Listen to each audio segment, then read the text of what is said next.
घटना की इस पावन धरती पर मैं पहली बार आया हूँ, इसीलिए इस धरती को मैं प्रणाम करता हूँ। यहाँ इतने दूर दूर से घोड़ासान और बहुत दूर दूर से आप लोग आए हैं। आप सबका यहाँ आने के लिए बहुत बहुत धन्यवाद। ये माइक सिस्टम कौन देख रहे हैं, जरा इसका बास कम कर दीजिए, इसका बास कम कीजिए, बास। मेरे साथ मंच पर बैठे मेरे साथीगण जो प्रदेश में, जिले में और अनुमंडल में जन स्वराज का झंडा ऊपर रखे हैं, उन सबको मेरा अभिवादन। मैं यहाँ आया हूँ संगठन को देखने, जन स्वराज क्या कर रहा है, हमारे नेतागण कैसे जन स्वराज को आगे बढ़ा रहे हैं, इन सब को देखने मैं यहाँ आया। आप सब चूंकि अलग अलग प्रखंडों से कार्यकारिणी के मेंबर्स हैं, पदाधिकारी हैं, इतनी संख्या में महिलाएं हैं यहाँ, आप सबको देखकर मैं चाहता हूँ कि मैं आपको प्रशांत किशोर की जो बातें हैं उनको एक दूसरे तरह से समझाऊं। मेरी बात सबको पीछे तक सुनाई दे रही है? तो जो लोग खड़े हैं वो चाहे तो अंदर कुर्सियां खाली हैं, वो आकर बैठ सकते हैं। 2 अक्टूबर 2024 को जब जन स्वराज पार्टी का निर्माण हुआ तो कहा गया कि ये पार्टी शासन बदलने नहीं आई है, ये बिहार में व्यवस्था बदलने आई है। व्यवस्था बदलने के लिए क्या जरूरी है, कौन सी व्यवस्था बदलनी है, इसका शायद हम लोगों ने कभी खुलकर आपसे नहीं कहा। व्यवस्था क्या बदलनी है? सबसे पहली बात, 40-50 साल पहले जब मैं IIT कानपुर गया था इंजीनियरिंग पढ़ने, तो मुझे भी बिहारी बिहारी कहकर अपमानित किया गया था। आज भी 50 साल बाद, आज भी अगर हमारे बच्चे, इन महिलाओं के पति बाहर काम करने जाते हैं या पढ़ने जाते हैं, तो आज भी उन्हें बिहारी बिहारी कह के अपमान सहना पड़ता है। 50 सालों में ये तो नहीं बदला। 50 साल पहले विकास के नाम पर बिहार देश में सबसे निचले पायदान पर था और आज भी बिहार वही है, सबसे निचले पायदान पर। ये तो नहीं बदला। 50 साल पहले जो राज्य हमसे नीचे या हमारे साथ थे, जैसे उड़ीसा, राजस्थान, मध्य प्रदेश, हरियाणा, ये सब आज हमसे 10 गुना आगे चले गए। क्यों? हमारे नेताओं ने क्या चूड़ियां पहन रखी थी? ये 40-50 सालों से जो हम पर राज कर रहे हैं, वो हमें धोखा नहीं दे रहे हैं, तो और क्या कर रहे हैं? उन्होंने चाहे जो कुछ भी किया, बिहार को बदला तो नहीं, बिहार को विकास तो किया नहीं। तो उन्होंने क्या किया? उन्होंने केवल हमारे ऊपर राज किया, गुंडागर्दी की, मवालियों को हमारे ऊपर खड़ा किया, लाठी तंत्र का इस्तेमाल किया। 40 सालों तक हम और आप हमेशा डरते रहे कि कौन बाहुबली आकर कब हमारी दुकान पर आके हमसे हफ्ता मांगेगा, कब हमारे घर की बहू बेटियों के साथ अन्याय करेगा, कब हमारे साथ समाज में हमसे दुर्व्यवहार करेगा। है या नहीं बताइए? 40 सालों से हम हमेशा डर डर कर रहते आ रहे हैं। इसको अगर बदलना है तो क्या जरूरी है? केवल 2 चीज जरूरी है। अगर यहाँ हम भ्रष्टाचार को मिटा दे और कानून व्यवस्था को सही कर दे तो सारा का सारा समस्या खत्म नहीं हो जाएगा। आप अभी किसी भी दफ्तर में कोई भी काम करने जाएं, बिना पैसा दिए आपका एक काम नहीं होता। किसी थाने में आपको पुलिस रपट लिखाने जाना हो तो रूह कांप जाती है। पुलिस स्टेशन जाए, वहां पता नहीं वो हमसे क्या क्या कहेंगे, क्या क्या बर्ताव करेंगे। पुलिस दूसरे देशों में, आप जानते हैं मैं विदेश सेवा में था, 8 देशों में रह चुका हूं। हर देश में बाहर पुलिस को लोग अपना दोस्त समझते हैं। कोई समस्या हुई तो पुलिस को जाकर कहते हैं। हम तो यहाँ पुलिस के नाम से घबराते हैं। पुलिस के पास जाना है, बाप रे, छोड़ दो, अच्छा है कि वहां नहीं जाओ। ये हालत है हमारे कानून व्यवस्था की। इसको बदलना है। इसी का जिम्मा जनसुराज पार्टी ने लिया है। बिहार में अगर व्यवस्था बदलनी है तो भ्रष्टाचार हटाना होगा, कानून व्यवस्था को साथ में कंट्रोल में रखना होगा। कैसे करें? इसको करने के लिए तो ऐसा लगता है जादू की छड़ी होनी चाहिए। जादू की छड़ी घुमाया और भ्रष्टाचार खत्म हो गया। कोई जादू की छड़ी तो है नहीं। तो फिर जनसुराज पार्टी आपसे कैसे ये वादा करती है कि हम भ्रष्टाचार हटा देंगे? बहुत सीधा साधा तरीका है। ये समझना होगा कि ये भ्रष्टाचार कहां से शुरू होता है। आप बताएं, कभी आपने सोचा कि भ्रष्टाचार कहां से शुरू होता है? भाई इसका वॉल्यूम बहुत तेज है, वॉल्यूम थोड़ा कम करो। भ्रष्टाचार कहां से शुरू होता है? भ्रष्टाचार शुरू होता है इन चुनाव से, जिसकी तैयारी में हम लगे। कैसे? चुनाव में हर उम्मीदवार 7 से 10 करोड़ रुपए लगा रहा है जीतने के लिए। इस बार जो जीता, हो सकता है 1-2 चुनाव पहले लड़ चुका है, 7-10 करोड़ लगा चुका है और हार चुका है। इस बार अगर वो जीता तो जीतने के बाद विधायक बना, शायद उसमें से कुछ मंत्री भी बनेंगे। तो इन मंत्री या विधायक के मन में पहली चीज क्या होगी? कैसे वो 10 करोड़, 20 करोड़, 30 करोड़ जो लगाए अभी तक हमने, कैसे वापस हो? जिस विधायक और जिस मंत्री के मन में शुरू से ही ये बात हो कि हमको पैसा कमाना है, वो भ्रष्टाचार नहीं करेगा तो क्या आप करेगा? भ्रष्टाचार की शुरुआत उस विधायक और उस मंत्री के दिमाग से हो रही है।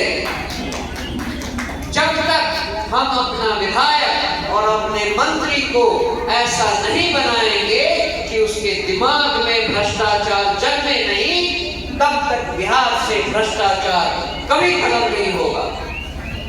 यही वो कारण था।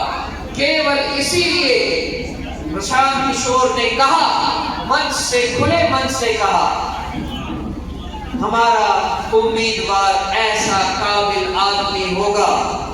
जनसुराज का हर उम्मीदवार ऐसा काबिल आदमी होगा जो मन से निस्वार्थी हो, जनता का काम करने वाला हो और काबिल इंसान हो, काबिल औरत हो। अगर हमें ऐसे काबिल लोग मिलते हैं तो चाहे उसकी जितनी सामर्थ्य हो, 5 लाख रुपए लगा सकता है, 10 लाख रुपए लगा सकता है, जितनी उसकी सामर्थ्य हो वो पैसा लगाए। बाकी उसको जिताने का पूरा जिम्मा जन सुराज पार्टी लेती है। हमारी आशा केवल इतनी है कि अगर ऐसा काबिल आदमी जन सुराज का विधायक बना या मंत्री बना तो उसके दिमाग से भ्रष्टाचार नहीं शुरू होगा। सोच लीजिए, अगर ऊपर से भ्रष्टाचार खत्म हो गया तो नीचे भ्रष्टाचार कितनी आसानी से कंट्रोल में आएगा, है या नहीं? अगर हमारा मुख्यमंत्री, हमारा गृह मंत्री भ्रष्टाचार नहीं हुआ, भ्रष्टाचारी नहीं हुआ, तो सारा का सारा पुलिस तंत्र अपने आप सुधर जाएगा। कोई पुलिस वाले को, किसी ऊपर वाले को पैसा देने के लिए पैसा जमा करने की जरूरत नहीं होगी। किसी ऑफिसर को, अपने सीनियर ऑफिसर को पैसा देने की जरूरत नहीं होगी।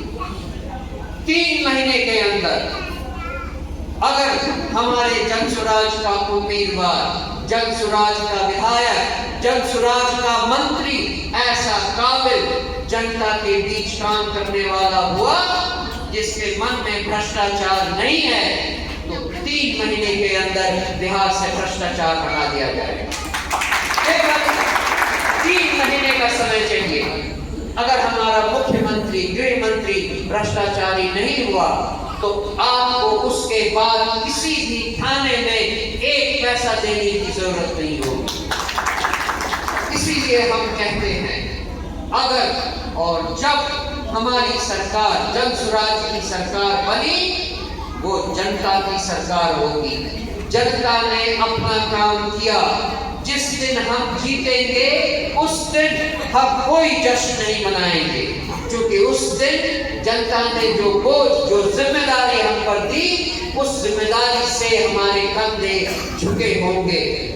हम असली जश्न 2-3 साल बाद तब मनाएंगे जब हम आपके पास आए या आप हमसे मिलने पटना आए और अपने मुंह से कहें, साहब हम अपनी जमीन का दाखिल खारिज करने सरकारी दफ्तर गए थे, बड़े आराम से सब कुछ हो गया, किसी ने 1 पैसा नहीं मांगा।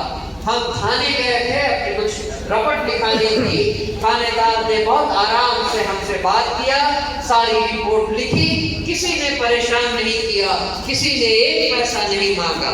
साहब हमारी बीवी बीमार थी, गांव के अस्पताल में गए, डॉक्टर भी था, कंडक्टर भी था और नर्स भी थे, सबने इलाज अच्छे से किया, 1 पैसा नहीं लगा।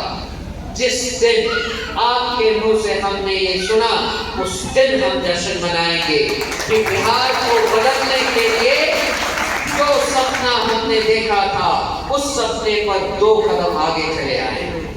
ये है व्यवस्था का परिवर्तन। हम ये चाहते हैं, हम केवल शासन पाना नहीं चाहते। बिहार में अगर ये बदलना है तो इसमें सबसे कठिन काम क्या था? सबसे कठिन काम था कहां से लाए वो 243 लोग जो सच्चे मन के, निस्वार्थ भाव से काम करने वाले जन सुराजी नेता हैं। कहां से लाए? सबसे कठिन काम यही है और शांत किशोर इस बात को समझते थे। इसीलिए जब उन्होंने इस पार्टी के लिए, इस अभियान के लिए प्रार्थना चुना तो यही चुना, ऐसी शक्ति हमें देना दाता, मन का विश्वास कमजोर होना, हम चले नेक रास्ते पे हमसे भूल कर भी कोई भूल होना। ये जानबूझकर ये प्रार्थना रखी गई है, क्योंकि जिस रास्ते पर हम चल रहे हैं वो रास्ता बहुत ना, ये लाइव नहीं चला रहे नेटवर्क। और इसके साथ एक और बात भी समझने की है, अगर बिहार को बदलना है तो हमें अच्छे नेता चाहिए। हमें अच्छे नेता कहां से मिलेंगे? आप में से ही, हम में से ही तो आएगा। अगर हम में से कोई नेता ऐसा आना है जो निस्वार्थ भाव से काम करने वाला हो, तो हमें और आपको भी तो थोड़ा थोड़ा बदलना होगा। जब तक हम और आप थोड़ा नहीं बदलेंगे तब तक कहां से लाएंगे ऐसे निस्वार्थ काम करने वाले नेता? बात सही है या नहीं? और हमें क्या बदलना है? हम में क्या बदलना है? एक बार फिर मैं आपको याद दिलाता हूँ। मैं भारतीय विदेश सेवा में था और 8 अलग अलग देशों में रह चुका हूँ। हॉलैंड जैसे विकसित देश को छोड़िए, इंडोनेशिया, यूक्रेन, टर्की, ईरान, ऐसे ऐसे देश जो कि बिहार से भी नीचे हैं इकोनॉमिक स्टेटस में, वहां भी लोग हमसे बहुत अच्छे हैं। कैसे? वहां हर आदमी, हर औरत ये समझता है कि हमारा अधिकार कहां तक है। समाज में जो नीतियां बनाई गई हैं समाज को चलाने के लिए, उसका मुख्य आधार यही है कि हर आदमी, हर औरत अपने अधिकार की सीमा जाने।